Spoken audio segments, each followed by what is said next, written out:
Welcome to Speak for America. I'm Bill Spadea, and I'm happy you're here with us for our brand new show. Whether it's the biggest stories shaping the nation and the world, or the local issues that hit home in New Jersey, California, and communities all across the country, we're on it. America, we've got you covered. All right, let's get started. In the Iran war, the United States is gaining the upper hand in the critical Strait of Hormuz, which President Trump declared U.S. territory on Truth Social. Data shows more than 80% of the ships are now taking the Omani route under U.S. naval protection, despite Iranian attacks. Now, analysts say Tehran has partially lost control of the waterway, though oil flows remain below pre war levels and full control is still disputed. A top Pentagon official says the U.S. military is fully prepared to defeat any threat. Undersecretary Michael Duffy told Fox News the armed forces can prevail at any time and place of our choosing, even as Washington races to replenish munitions stockpiles amid the Iran war. He stressed the Trump administration is accelerating production and rebuilding the defense industry base after what he called years of neglect. President Trump has paused the 50% tariffs on Canadian goods that were set to hit Wednesday morning. The duties covering about $20 billion in imports like liquor, dairy, vehicles, and hockey sticks are on hold for 3 days after Donald Trump announced a potential deal with Canada pending final paperwork. President Trump also floating a possible revival of the Keystone XL oil pipeline. In the same post announcing a 3-day pause on the 50% tariffs against Canada, Trump said the long stalled project, canceled under President Biden, may be awoken from the grave. The pipeline would carry Canadian oil to U.S. refineries and has long been a flashpoint with radical environmental groups. The Atlanta Dream is pointing the finger at the WNBA after fans were ordered to cover their shirts during Sunday's game against the Indiana Fever. A mom and her daughter wearing XXXXY athletic shirts and a third fan in a pro-transgender shirt were all told to cover up. Now, the Dream says its staff had nothing to do with it and the league security fell short. Now, the WNBA says the incident shouldn't have happened. And just to put some color on this, the mom and the daughter had a pro-women, pro-girls shirt on. They were asked to cover up after the pro-trans shirt was flashed on the Jumbotron. So seems to me somebody was playing a little politics, but what an embarrassment the WNBA has become. A significant legal development out of New Jersey. A Monmouth County court has granted a temporary restraining order sought by the law firm Murray Nolan Berutti, LLC, blocking the state from implementing school policies that allow districts to facilitate gender transitions for minor students without fully informed parental consent. Unbelievable. Policies such as the very controversial 5756 have been at the center of this fight. Attorney Ron Berutti joins me now to talk about the ruling, what's next, and why his firm says these policies violate parental and religious rights. Ron, great to see you. Thanks for coming on. Thanks, Bill. It's always a pleasure. So let's start at the beginning. At the start of this, you have schools that are effectively hiding these gender changes that kids are being able to say, "Hey, call me a boy, call me a girl. I'm going to use different pronouns," and going so far as they could be blocking parental knowledge of what could end up being counseling or medical treatment. Right? Is that where we started? Yeah, it really just starts with this idea that gender affirming care has to be given to minor children because without their parents' knowledge, because somehow or other parents may disapprove, and it's bad for the kids. But of course, this is a policy created by bureaucrats, and what they're doing is they're separating children from their families and causing them to lead a double life, and that leads to the whole road of potential gender transition up through and including surgery, and then the related medical and medical issues that come after that. Well, it's incredible. The fact that this is even legal is outrageous. The fact that you've got school bureaucrats pushing to hide it from parents. Now, you and I have talked about this policy 5756. It's been called infamous by the critics. Explain what the policy allows and why it crosses a legal line. Well, basically, it's a lengthy policy, but the short version is that if a minor child expresses, and it could be any age under 18, so they're starting starting this nonsense as low as kindergarten.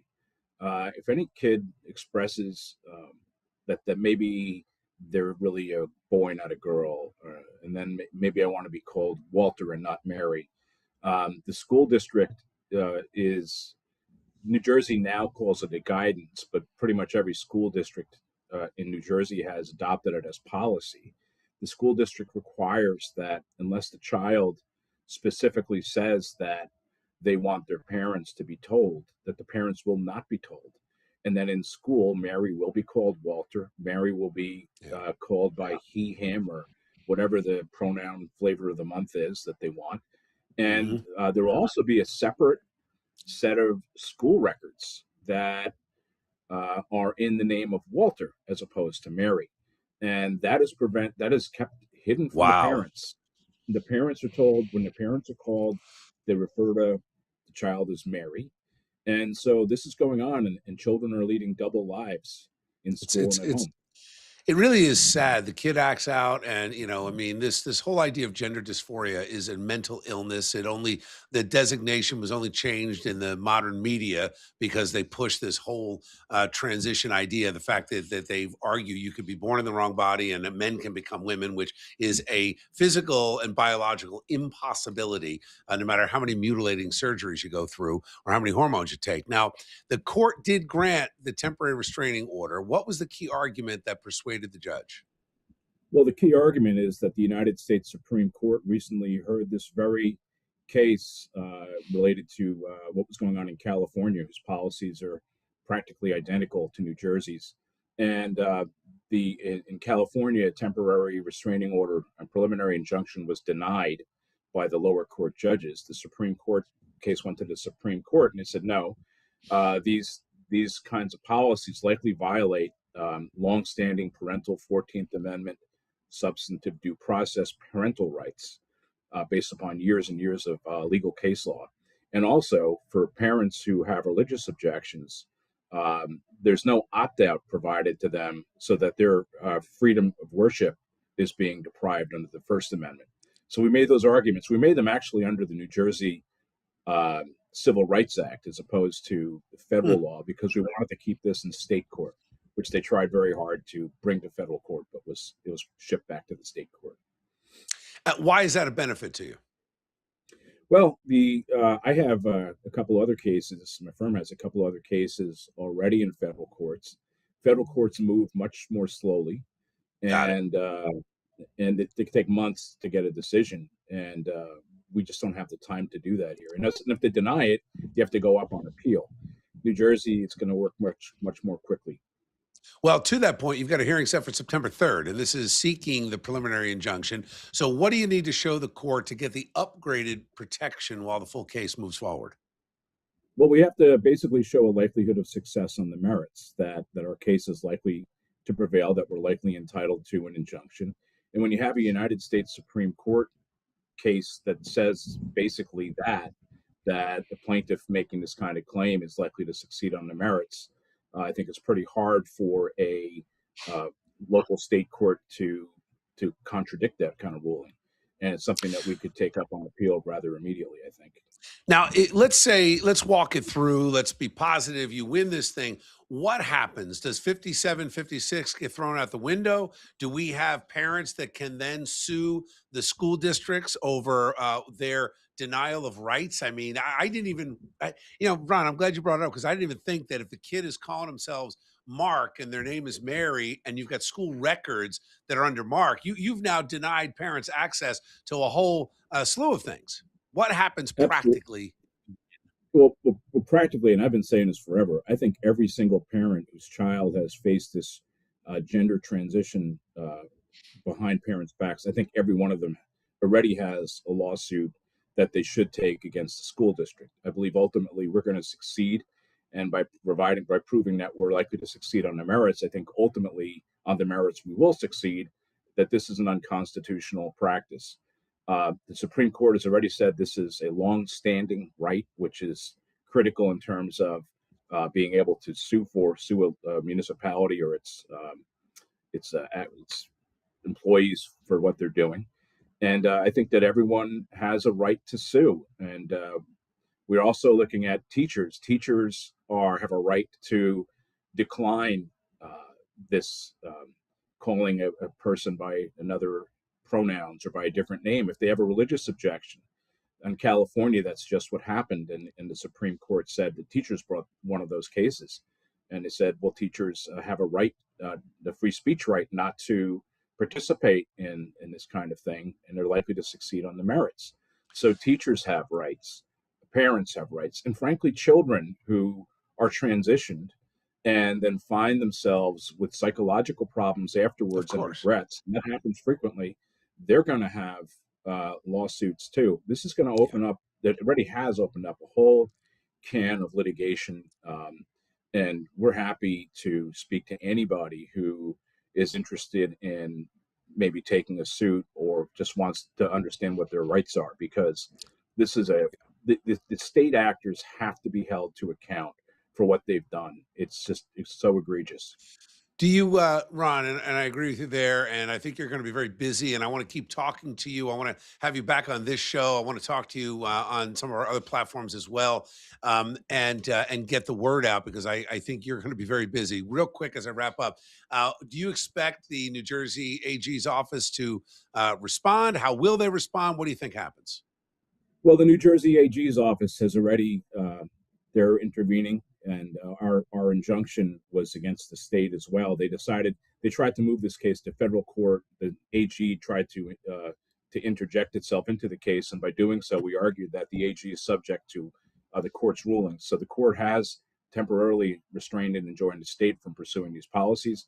I suspect that they're going to try to make whatever arguments they can, but they're faced with the United States Supreme Court decision, and I Right. think that's going to Yeah. be very hard for them to overcome. Ron, how do people contact you if they want more information or if they are in this bucket of people that have been really wronged over the past few years? Yeah, thanks for that opportunity, Bill. Best way to contact me is to email me at Ron at M as in Mary, N as in Nancy, B as in boy law firm, Ron at mnblawfirm.com. And we'll get back to you as soon as we can. Okay, I love it. We'll be talking soon. Ron Berutti, thank you for your courage and your strength. Keep the faith and the fight. Thanks a lot, Bill. You too. Thanks, Ron. Up next, a look at the primary elections with our friend Ken Rosato, who is the host of Mornings with Ken Rosato. And now a word from one of our great sponsors, Larry Steinhaus's financial tip of the week, real world money advice you were never taught in school, from investing in passive income to protecting your wealth and making smarter financial moves. All right, Larry, great to see you. What do you have for us today? All right, Bill, here's today's financial tip of the day. Stop confusing a big paycheck with being wealthy. I know people making $300,000 a year and they're broke. They have a nice house, they have an expensive car, they even go on great vacations, and they have beautiful pictures on Facebook and absolutely no money. Why? Because every time their income went up, their lifestyle went up. They got a raise, they bought a better car. They got a bonus, they bought a bigger house. They made an extra 50 grand, and somehow they found a way to spend 60. That's called lifestyle creep, and it's one of the biggest wealth killers in America. Here's something I teach my students. It's not what you make, it's what you keep, and even more importantly, it's what you do with what you keep. If you make 100 grand and you invest 20 into assets that produce income, you may be building more wealth than someone making 500,000 who spends 100,000 or even 510,000, right? Wealth isn't the Rolex. Wealth is not the Rolex, it's owning the asset that pays for the Rolex. Wealth isn't the vacation. Wealth is having investments that produce enough cash flow to pay for that vacation. And yes, I like nice things. Anybody who knows me knows I'm not exactly preaching a life of ramen noodles and riding a bicycle to work, but I believe your assets should help pay for your lifestyle. So here's my challenge to you today. Before you buy your next toy, ask yourself one question. What asset do I own that's going to pay for that? And if you don't understand how to build income-producing assets, that's exactly why I founded Investor Schooling. At Investor Schooling, we teach real-world financial education, real estate, stock options, taxes, and strategies designed to help you understand how money actually works. Come to one of our free classes and get started and start to increase your financial IQ. Go to investorschooling.com. I'm Larry Steinhaus. Remember, don't just work for your money. Start teaching your money how to work for you. Thanks, Bill. Larry Steinhaus, always great to see you. Thank you. For more information, go to investorschooling.com.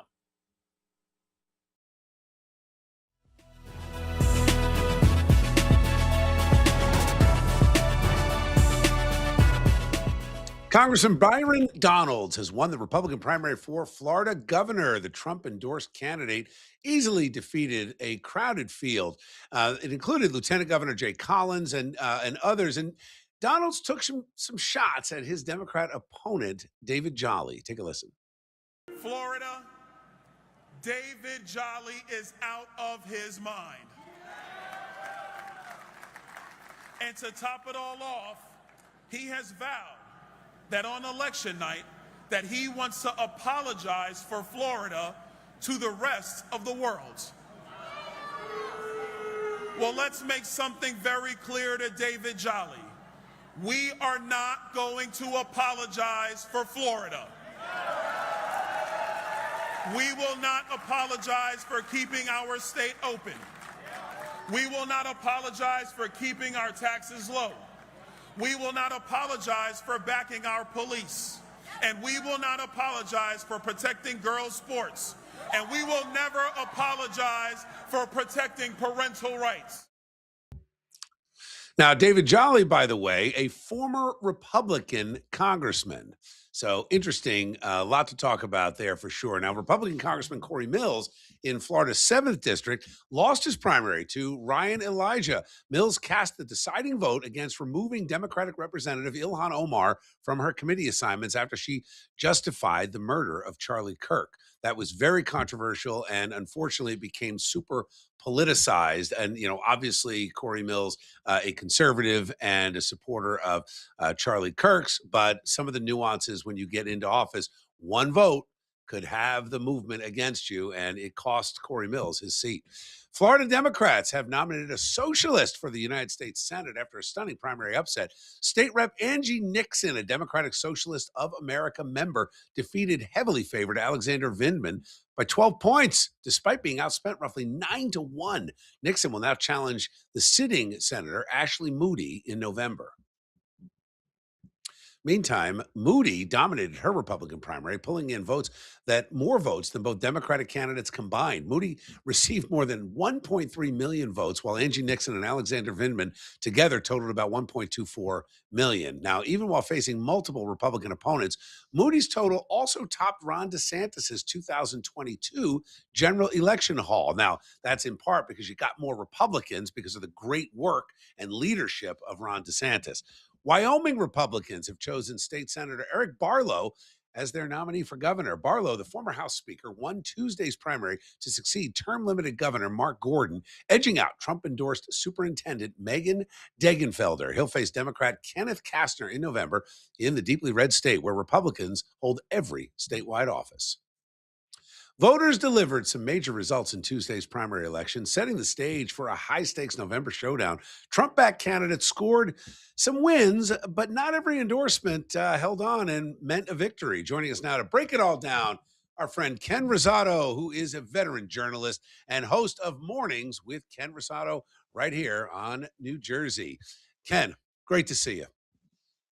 To see you. When you call me a veteran journalist, it makes me feel about 10 years older than I am, but I appreciate it. It's okay. My apologies. That is a compliment to your experience, not your age.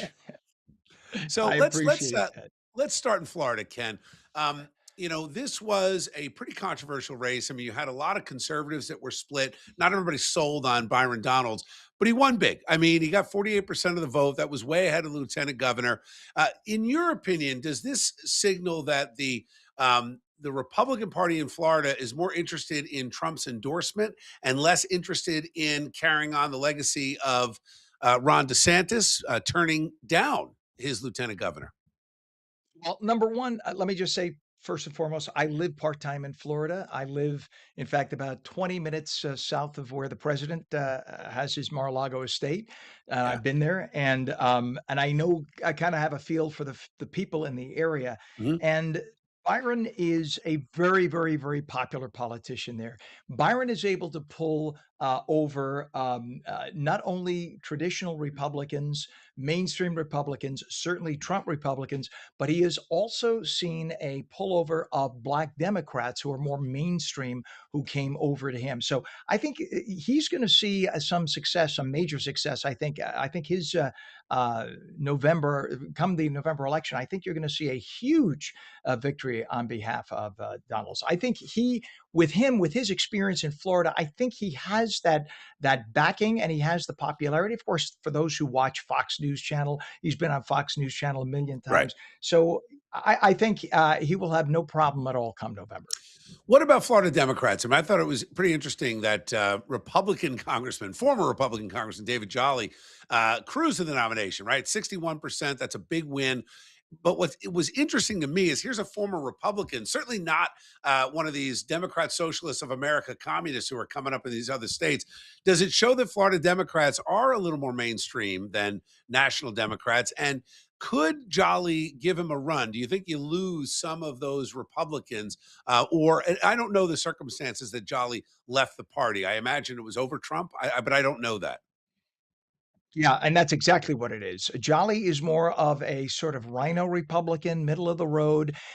There are a number of Republicans like that in Florida, many who've left the party. One who was the former governor who switched parties several times, who went from Republican to Democrat to independent, and he wore several different hats. He was governor, he was senator, and now he's out of the business. But Florida traditionally was very middle of the road. For about Hmm. 30, 40 years, Florida was middle of the road. Then you had a number of people who came into Florida from other red places, or I should say from blue states, who came to Yeah, flee the blue and come to the red. Those people really have increased the numbers of Republicans in the state of Florida in the yeah, last 5 to 10 years enormously. What you have among the very, very, very recent newcomers who came out of New York during the pandemic, those are the extreme liberals. When you see the Democratic socialists popping up, those are the result of the few New Yorkers and Californians who fled during the pandemic to have sunnier places to be during the pandemic. And that's why you have that. Those people, I don't see those people succeeding beyond primaries. That's interesting. So let's talk about that for a minute because Trump's record certainly not perfect. And you could almost argue with Byron Donald's popularity. It was less about Trump and more about him and his record and how he presented. Because Trump's endorsed candidate in the 19th lost, Catalina Lauf. Everybody thought she was going to win this thing. It was definitely getting closer toward the end, and boom, Jim Schwartzel wins that. And then you've got incumbent Corey Mills. Interesting to your point, Catalina Lauf had run unsuccessfully, I believe, in Illinois back about 6 years ago, moved to Florida and ran. Same as Jim Schwartzel. It's really amazing how many people have moved in and then pick up and run for office. Shows you how transient and how new Florida has become. And you'll love this, Ken. I said today on the radio, said, in New Jersey, the question is, when are you leaving? In Florida, the question is, hey, when did you get here? Very, very, two very different things, right? So incumbent Corey Mills, also Trump backed, he lost his seat. So what does this tell you for Trump's strength if you've got two Trump backed congressional candidates, including an incumbent, lose? Corey Mills did it to himself. Corey Mills has baggage that the other candidates don't have. He's accused of stolen valor. He's been accused of abuse, physical abuse of a spouse. So there are issues with Corey Mills Yeah. because Corey Mills was riding high until all that information came out. Of course, Nancy Mace, the congresswoman, former congresswoman, congresswoman, excuse me, Yeah. was demanding that that Congress formally censure him because of what information has come out about him. So it's not a surprise when Trump backed Yeah. him. That was before all that information came out. So that's a whole different circumstance. I think what you're going to find in the state of Florida is people are very supportive of Trump overall. If you look at the national numbers for Trump, depending on what poll you look at, he's anywhere from 35 to 42%, depending on which polls you look at. If you look at the state of Florida, he's over 50%. So the state of Florida does like Donald Trump, with the exception of Mhm. a couple of crotchety left wingers in Palm Beach County who were pissed off that the airport was renamed for him. And they vowed never to use the airport again. Fine, drive to Right. Fort Lauderdale and use that airport. It's 20 minutes away. Right. It's not that far. Now, another big surprise last night, State Rep Angie Nixon, who is a member of the Democratic Socialists of America. I mean, she is a radical. She beat retired Lieutenant Colonel Alex Vindman in the Democrat primary for U.S. Senate. So, how significant is that? I mean, this is deep red Florida. Is she going to be competitive against Ashley Moody? I can't imagine. But what are your thoughts? I mean, is this a blowout, or is this a sign that the Democrats in Florida, on one side, might be embracing some of the radicals? Nobody knows who Vindman is. He's a nerd. He's a geek. He's an old white guy. The only people who are hardcore Democrats in the state of Florida are black females. So you have a black female running, no matter what she calls herself. If you're a black female and you see a black female with a D and you're in the state of Florida, you're going to vote for her. I don't mean to stereotype, but that just is the reality. And Sure. so when Nixon came about, Nixon's a lunatic. If anybody takes a minute to look her up, she's the Yeah. one who went on the floor in the state chambers, state legislature with a bullhorn or a megaphone, whatever, screaming. In fact, she could have been arrested for doing what she did. You're not supposed to do that. Obviously, if you're an elected representative, you could have your moment to speak. You don't have to be a lunatic. But she did it for Right. attention, and in her case, it worked. But outside of that tiny amount of constituency, the black female vote who came out to support her in the primary, she doesn't stand a chance in the general election. Now, Oliver Larkin, another one, radical, he lost decisively to Rep. Jared Moskowitz. And Elijah Manley did well, finished well behind Rep. Debbie Wasserman Schultz. I thought that was interesting because the Wasserman Schultz race, that she was redistricted out of her old district. And this was the new district, a traditionally represented by a Black American. So there was some pushback from Black voters, but I mean, Wasserman Schultz did great last night. So, what's your takeaway? Are we seeing, Ken? And it's almost hard to believe that we could get there, but maybe these congressional elections are showing that local matters, that it matters district to district, and less of what the guy on top says. 100%. All politics is local, and it still is local, with the exception of a few key races in big urban centers where you have people who watch national news. They watch the MS Nows and the CNNs Yeah. and the Fox News channels. With the exception of those pockets, anywhere outside of that, you're going to see people really focus on whom they know. Oh, such and such is a friend of a friend, blah, blah, blah. And those are the people they vote for. But in the case of Florida, now, most of Florida got redistricted at least a little bit Right. because they redrew the districts. Ron DeSantis brilliantly did so, as opposed to the moron Republicans in Indiana who decided not to seize the opportunity. I love the rhino Republicans. Democrats always look at an opportunity, even if they don't have Yep. it, they grab it, they Of steal it. course. Republicans go, I don't know, it might impact my reelection. Republicans suck. Okay, there you go. I'm one, and I tell you, Republicans suck. But in the case of going back to Florida, Jared Moskowitz is a middle of the road Democrat, an awfully nice guy. He sided with Republicans on a number of things. Yeah. He's a very logical, very pragmatic Democrat. He's the traditional Democrat, really the traditional Florida Democrat. So he's the type of guy you could have a conversation with, and you mention an issue, and he'll give you both sides, and he'll have a conversation with you. The new Yeah. DSAs don't want to hear about it. They don't even want to have the Right. conversation because they don't think you're worthy of it. So, Ken, let me just take it out of the midterms for a minute, because to me, I like to look ahead, what's happening ahead. And right now, you've got, and I love what you said. I say it often. I say we have two problems in this country: woke Democrats and weak Republicans. And we see this in New Jersey. We see this in other parts of the country. Certainly in Indiana, we saw it. Michigan, another place. So my question is, they always say with polling, and of course, we could do a whole story just on the polling and how inaccurate it's been. I mean, look at El Sayed in Michigan, right? He was supposed to win big, one by 1 point. But that said, it looks like Republicans are fighting over whether they are in the Vance camp or they're in the Marco Rubio camp. I'm looking at Florida and saying, don't count out Ron DeSantis, because you're going to be in a post-Trump world. He can't run again. You don't want to be the front runner 3 years out. You want to be the front runner as you get closer, 2.5 years out. So the question I have for you is, with Ron DeSantis' brilliant move on the redistricting, which actually could save the Republican majority. It might come down to 1 or 2 seats. Number one. Number two, DeSantis is the only governor, to my knowledge, that went hard after the Council on American Islamic Relations and said, these guys are terrorists. They're working with the Muslim Brotherhood. This isn't all documented in court. So with that kind of record and keeping Florida open during COVID, I mean, there's a lot to look at with Ron DeSantis. Do you think this midterm is an indicator that he could potentially be that dark horse in 28? I, I think if you look anything outside of 6 months, 3 months, you're crazy. You can't judge anything. It's all week to week, month to month. In fact, let me take us back. Let's go back to, let's say 2014. Do you remember who the front runner was in 2014 before this guy, Donald Trump? It was a guy named Jeb Bush. I was going to say Everybody said Jeb Bush. Right? Jeb Bush, who was going to be the front runner. Everybody, it's a gift. Why even have the primaries? It's Jeb Bush's. The guy had the lowest numbers of anybody. I mean, that you cannot predict this far out. And that's why I agree with you 100%. DeSantis has a lot to offer. He's a brilliant politician, and he's delivered. If you want to look at Florida, the third largest state in the union, a lot of people, 20 years ago, Florida was this little sleepy state. It's the third largest state. How is it that the state of Florida has a statewide budget that is lower than the budget of New York City, and New York City has only 40% of the population of the state of Florida? How is that possible? So he could take that little money and turn a state into a success story where businesses from all over the country and all over the world are relocating. That's a guy we got to look at.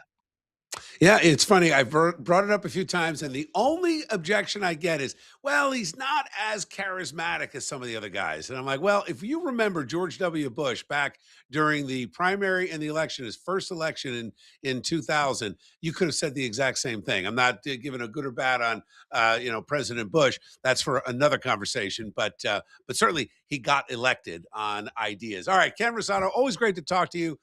Thank you for taking the time. We'll talk soon. Always a pleasure. Up next, why California is restricting which tires you're allowed to buy for your car. Now, a word from another great sponsor, Dr. Adriana Lombardi, Skin Cancer and Cosmetic Surgery Center of New Jersey. Here at the Skin Cancer and Cosmetic Surgery Center, we really love to get to know our patients. We want to work together with them to reach their goals and make them feel the most comfortable they can. I was planning to open the Skin Cancer and Cosmetic Surgery Center. I wanted a personalized approach to medicine. I felt that medicine was getting commercialized in general, and I had a vision of opening my own practice, including my sister who's a medical esthetician, and being able to treat the patient as a whole. We offer cosmetic procedures, we offer skin cancer surgery, we have general dermatology visits, and different types of non-invasive aesthetic treatments all under one roof. I focus on non-invasive treatments that help better your skin health and help you also feel good from the inside out. I try to approach each patient like a family member. I really love to get to know my patients. We have their best interests in mind, so we want to hold their hand on their journey of feeling better about themselves or getting the right treatment done. Whether it's something non-invasive to something more invasive, we want to make sure that we're thoroughly explaining what the procedure entails, and we're also managing their expectations so we are both on the same page when it comes to results. Here in the office, I made a promise that we would always use the highest end technology, the most innovative technology and techniques for our patients. That goes from cool sculpting to Cutera's microneedling device that also is for skin tightening. And then we have different types of lasers by the Luminous that also deliver great results for pigmentation or scars, wrinkles, anything you're looking to address. After the procedures in our office, our patients often feel so much better about themselves, and people go about life a little bit differently when you have more confidence. So I really feel like it's so important to be the best version of yourself. Dr. Adriana Lombardi, Skin Cancer and Cosmetic Surgery Center of New Jersey. Visit sccsnj.com.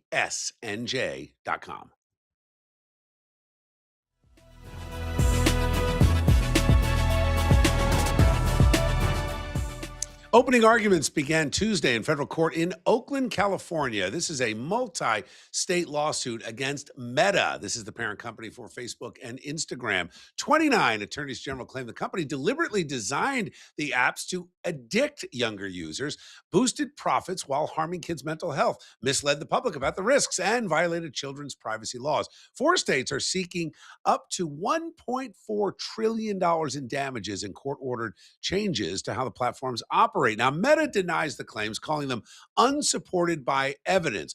Whistleblower testimony has already begun. Let me just address this very quickly before I move on. I think that these lawsuits are a mistake at multiple levels. First of all, it is always going to be incumbent on parents and users to police these platforms. Now, if they deliberately tried to entice and bring them in, I would say this: the kids are not using Facebook the way that the adults are. You got to take a long look at TikTok and some of these others before you just single out Instagram and Facebook. And let's face it, if this happens and they get hit with $1.4 trillion, it's more than the company value. You might put them out of business. And what happens? Well, the other platforms will take their place. So this is a story that has to continue a conversation about personal responsibility, about effective parenting, and about making our kids tougher to adapt and overcome and deal with adversity. So, we've got a long way to go on this. I'd like to see them address drug use as well, or the addiction people have to junk foods and sugar. There's a lot wrong in our society. And I think that right now you've got Facebook and Instagram as the scapegoat, when in reality, we have to deal with the mental health of kids at so many other levels. It's not just about 1 or 2 platforms. Anyway, enough on that. We'll move on, and I'll keep you posted on how this lawsuit proceeds. Orlando police have identified 2 sets of human remains that went unclaimed for decades, thanks to advanced DNA and genetic genealogy. A 1982 case from a downtown construction site is now confirmed as 16-year-old Vincent Todd Peterson, and a 1996 discovery of a man who died of natural causes has been identified as 49-year-old Keith Lloyd Landis, although I would really like to explore the natural causes of a 49-year-old. South Florida is under extreme heat this week. The city of Miami hit 100 degrees on Tuesday, tying its all-time record set back in 1942. High humidity. It feels like 112 degrees. A heat advisory remains in effect. Stay cool, South Florida. Meantime, the National Weather Service has confirmed 4 tornadoes struck the Miami Valley on August 11th, including one rated EF2. 3 of the twisters touched down in Clark County. Up to 40 looters ransacked a family-run convenience store in Bellflower, California during a massive street takeover over the weekend. Surveillance video shows suspects using power tools to smash through the front window and security gate at the A to Z Market. The group spent just 2 minutes inside, leaving the store with an estimated $30,000 in stolen goods and damage. Again, want to address something? Let's address teen violence. Let's address the lack of respect for police officers. Let's address the fact that democratic states and cities have been so soft on crime that we have these thugs out there ransacking private stores and homes. Let's address those problems. Let's not take the low-hanging fruit. A polling firm admitted, listen to this, releasing fake surveys. They're now out of business. Median Strategies said its polls showing big leads for LA Mayor Karen Bass and Wisconsin Democrat Francesca Hong were part of a short-term social experiment to test how unverified numbers spread. The company has closed its doors after the fabricated results circulated on social media and in some news outlets. Now, it's not just the fake polls out there. You got to watch the so-called legitimate polls because they haven't been that right for the last few years as well. California regulators approved new rules that will restrict which replacement tires you can buy. In a unanimous vote, California Energy Commission will phase in energy efficient standards starting in 2029 based on a tire's rolling resistance. By 2033, officials acknowledge the rules will ban about 70% of the tires currently sold in state. Supporters say it will save drivers money on fuel. Tire makers warn it will raise costs. Well, sure, if you got to replace your tires are not cheap. That's why we are always griping about the potholes. The Trump administration is rolling back protections that ban logging and new roads in undeveloped areas of national forest. The change would open up more than 4 million acres in California's remote backcountry. Officials say it will make it much easier to reduce wildfire fuels. That is such a smart move. Open this up. We need to be managing our forests. Now, activists say most human-caused fires start near roads, and California leaders warn the move could raise fire risks to communities.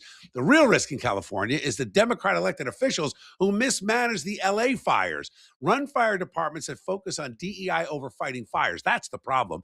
The LA officials left the reservoir in Pacific Palisades empty during the destructive Palisades fire. So come on, guys. New Jersey is expanding its response to non-citizen voter registration issues. Secretary of State Dale Caldwell's office will cooperate. How about this? With House Republicans on records from the era that registered 6,600 non-citizens, and will now work with the DHS after the agency identified another 35,000 potential non-citizen registrants. DHS Secretary Mark Wayne Mullen says the state is joining the efforts to stop illegal voting. Well, Mr. Secretary, I wouldn't go that far. You call them out on this. I don't think that the governor and the Secretary of State had a choice but to cooperate. The question is, what are they going to do about the hundreds of thousands of illegals who are still here in New Jersey benefiting from taxpayer dollars? More to come on that. New Jersey schools starting the year without a key tool, state test scores. Students in grades 3 through 8 took the newly redesigned adaptive exam in May, but results won't reach districts until the fall. That's 4 to 6 months later. Superintendents say the delay makes it harder to identify and help struggling students right away, especially in districts already under corrective action. Now, officials promise a faster turnaround next year. I'd be happy if the schools would stop being propaganda machines pushing political agendas and we start teaching reading, math, science, and American history. New Jersey health officials are urging parents to ignore a recent executive order from President Trump that calls for fewer childhood vaccines. The order would cut the recommended immunizations from 17 to 11 diseases and split the combined measles, mumps, rubella shot into 3 separate visits. State Health Commissioner Dr. Raynard Washington says the directive does not change New Jersey's vaccine requirements and warns it could raise the risk of preventable illnesses and deaths. Of course, you know, the ones that are opposed to what Donald Trump is doing are the same ones that push the COVID vax, the same one that push transing children. So let's be very careful the source of the pushback. If you talk to parents, most parents will say they absolutely need, want, and require the power to separate these vaccines. We should be questioning the efficacy and the ingredients of anything that the medical community is recommending or pushing or mandating to put into your child's body. Be a person that pushes back and questions, because what they are not talking about is the many documented adverse effects of so many of these childhood vaccines. So I believe this is a step in a smart, sensible, accurate direction, not just for religious and medical freedom, but also for common sense. Angry Jersey City residents are warning that they may have to leave after Mayor James Solomon proposed a 15.5% property tax hike. The increase, already reduced from 20%, is meant to close a multi-million-dollar deficit the mayor blames on the last administration. That was Steve Fulop, who also ran for governor and is now working in New York City. Protesters confronted Solomon at a climate rally Monday, saying the higher taxes would make the city unaffordable. The final budget vote is scheduled for today.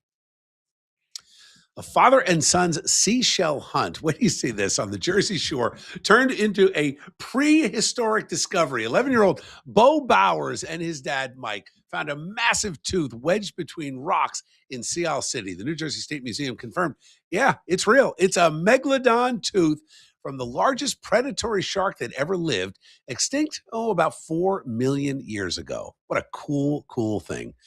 Coming up next, why a Democrat governor is praising President Trump, and in all places on Gavin Newsom's podcast. Stay with me.